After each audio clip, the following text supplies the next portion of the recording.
राजकारण, समाजकारण, कोकणातील प्रत्येक घडामोड. सिंधुदुर्ग 24 तास आता नव्या रूपात. सिंधुदुर्ग संवाद. ताज्या घडामोडींसाठी आताच सबस्क्राइब करा. नीट पेपरफुटी प्रकरण आणि केंद्रीय शिक्षण मंत्र्यांच्या कारभाराविरोधात झालेल्या आंदोलनाच्या पार्श्वभूमीवर ठाकरे शिवसेनेचे नेते तथा माजी आमदार परशुराम उपरकर यांनी भाजप आणि पालकमंत्री नितेश राणे यांच्यावर टीका केली आहे. देशामध्ये जंतरमध्ये झालेलं आंदोलन, सोनम वांगचुक यांनी केलेले आंदोलन, उपोषणाचं आंदोलन केल्यानंतर जे आंदोलन भारतामधल्या युवकांमध्ये पेटलं आणि शिक्षण पद्धतीवरती जो खेळखंडोबा केला होता, त्या प्रधानांचा राजीनामा मागण्यासाठी जो आंदोलन केलं, त्या आंदोलनावरती खऱ्या अर्थाने नको तो अत्याचार जो पोलिसांकडून, दिल्ली पोलिसांकडून झाला, याचा खऱ्या अर्थाने निषेध करतो. पण हे होत असताना जिल्ह्याचे पालकमंत्री प्रत्येक हिंदू मुस्लिम दंगल झाली, हिंदू मुस्लिम काय झालं की मी अगदी मराठ्यांचा मी मसिया किंवा मराठ्यांचा मी लीडर असं दाखवण्याचा प्रयत्न करतात. त्या पालकमंत्र्यांचा एकही शब्द या तरुणांच्या आंदोलनावरती आला नाही. हे खऱ्या अर्थाने अचंबित करणारं आहे. कारण तरुणांनी आपल्या हक्कासाठी, ज्या पुढच्या भावी पिढीला शिक्षण पद्धतीचा न्याय देण्यासाठी जे रस्त्यावर उतरले, ते तरुण हिंदू, मुस्लिम, शीख, ईसाई सर्व जाती धर्माचे एकत्र येऊन त्यांनी जाती धर्म विसरून देश आणि देशातला यंत्रणा ही ठीक करण्याचा प्रयत्न त्यांनी केला. त्याला खऱ्या अर्थाने त्याला यश मिळालं. प्रधानांनी राजीनामा दिला आणि यश मिळालं. असलं तरी जनतेला आणि लोकांच्या मनात त्या आंदोलनाबद्दल कौतूहल होतं. जनतेने जरी त्या आंदोलनात सहभागी झाले नसले, ते मनाने त्या आंदोलनात सहभागी झाले होते आणि सर्व जनतेचा त्याला पाठिंबा होता. याचाच अर्थ संपूर्ण भारतातली जनता या सत्ताधारी लोकांवरती कंटाळलेली आहे. महागाई आणि सर्व विषय जे आहेत, आज जे पेट्रोलमध्ये इथेनॉल मिक्सिंग हे सर्व जे चालू आहे, या विषयावरती जनता आता त्रस्त झालेली आहे. या जनतेचा खऱ्या अर्थाने उद्रेक सरकारने बघितला आणि 12 वर्षात कोणत्याही मंत्र्याचा राजीनामा घेतला नाही.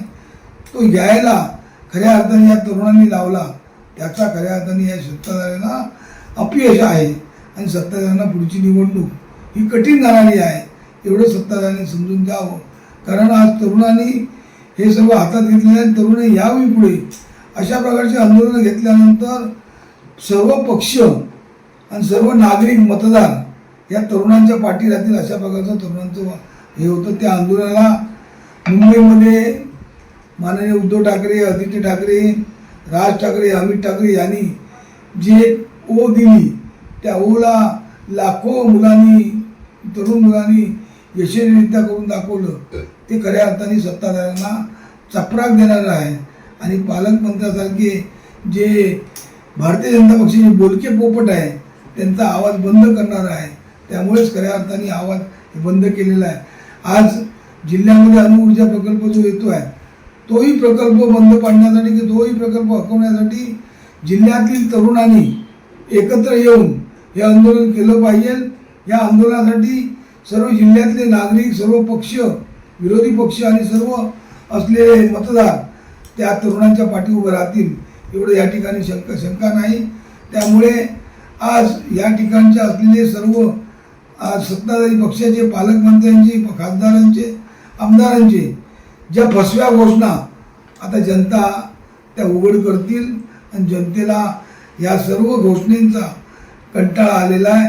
कारण घोषणा म्हणताना ज्या जिल्ह्याचे पालकमंत्री, मंत्र्यांचे वडील जे खासदार आहेत, त्यांच्या फक्त 75व्या वाढदिवसाला जे देशाचे रस्ते मंत्री नितीन गडकरी आले, उद्धव ठाकरे खड्डे मंत्री म्हटले, ते खड्डे मंत्री उद्धव राणेंच्या वाढदिवसाला, 75व्या वाढदिवसाला आले. त्या वाढदिवसाला मी बोलून गेले की मे महिन्यापर्यंत मी हा रस्ता पूर्ण करणार, पण मी रस्त्याच्या उद्घाटनाला येणार नाही. त्याचवेळी आम्ही समजून गेलो होतो की हा रस्ता मेपर्यंत होणार नाही आणि तो आज मेपर्यंत झालेला नाही आणि लोकांना रस्त्यातून खड्ड्यातूनच जावं लागतं आहे. ही दयनीय परिस्थिती जनतेने बघितलेली आहे. म्हणून जनतेला ते कळलेलं आहे की हे सर्व खोटं बोलतात रेटून बोलतात, जनतेला फसवतात.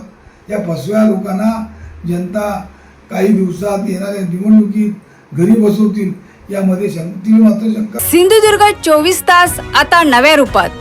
सिंधुदुर्ग संवाद ताज्या घडामोडींसाठी आताच सबस्क्राईब करा.